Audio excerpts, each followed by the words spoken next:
3-4 बजे यहाँ पर आए थे। मेरी एक बोतल लगा के मुझसे कह दे जाओ घर को। मेरी हालत घर जाके बहुत ज़्यादा ख़राब हो गई। फिर मैं दोबारा यहाँ पर आई। यहाँ पर आन के बड़े उससे कह सुन के मैंने अपनी भर्ती हुई यहाँ। भर्ती होकर फिर मेरा वो चला कुछ दवाई यहाँ अल्ट्रासाउंड यहाँ का हुआ हैगा और मेरी सारी जाँचें बाहर। दवाई ये सारी बाहर की? आयुष्मान से इलाज हुआ आपका? हाँ। और दवाइयाँ कहाँ से मंगवाई? कुछ यहाँ से मंगवाई, कुछ यहाँ से जो बोतल लगाई मेडिकल की, मेरी दवाई मंगवाई। नमस्कार, न्यूज फिल्टर देख रहे हैं आप। मैं हूं कैलाश बिस्ट। उत्तराखंड में आयुष्मान योजना के नाम पर लोगों को लूटा जा रहा है।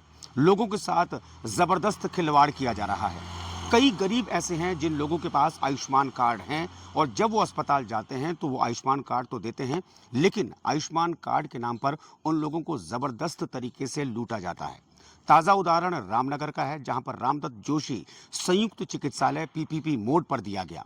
ये अस्पताल पीपीपी मोड पर इसलिए दिया गया ताकि वहां के जो लोग हैं उनको और भी ज़्यादा आसान तरीके से और सही सहूलियतें इस अस्पताल में मिल पाएं। लेकिन अफसोस कि जब से ये अस्पताल पीपीपी मोड में गया, यहाँ पर आयुष्मान कार्ड चलता तो है, लेकिन यहाँ पर जितने भी मरीज होते हैं, उनके तीमारदार होते हैं, उनसे दवाइयाँ बाहर से मंगवाई जाती हैं, उनसे उनके टेस्ट बाहर से करवाए जाते हैं, जिसकी वजह से उन गरीब लोगों पर पहले तो आफत थी, उसके बाद और आफत तब आ जाती है जब उनको अपनी जेब से महंगी दवाइयाँ लानी पड़ती हैं, महंगे इलाज या महंगे टेस्ट बाहर से करवाने पड़ते हैं, और जो सरकारी अधिकारी हैं उनको इस बात की भनक तक नहीं।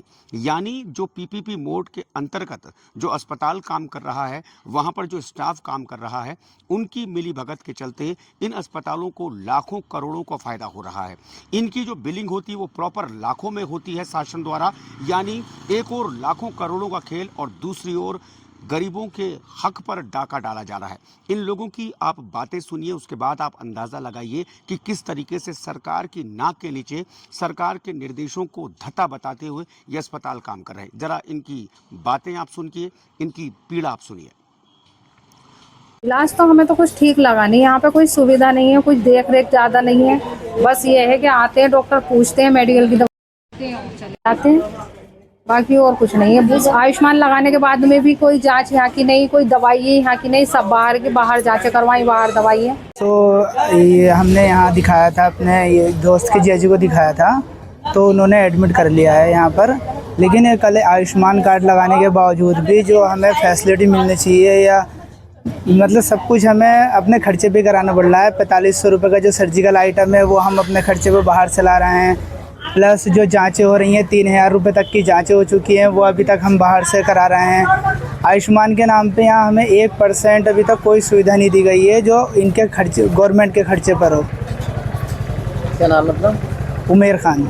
हमने उनसे बोला कि उन्होंने बोला आयुष्मान कार्ड लगा दो। कल बोला कि बोले जांचें करा के लाओ। उन्होंने कहा मैडम जांचें तो अंदर से होंगी। बोले यहाँ पर मशीन वगैरह कुछ है भी है नहीं, यहाँ पर बाहर से करा के लाओ। कल जांचें कराई, फिर दोबारा भेजा और जांच कराने के लिए। आज फिर 5,000 का सामान मंगाया बाहर से मेडिकल वालों से। हमने बोला पक्का बिल दो, वो बोल रहे हैं पक्का बिल नहीं देंगे हम।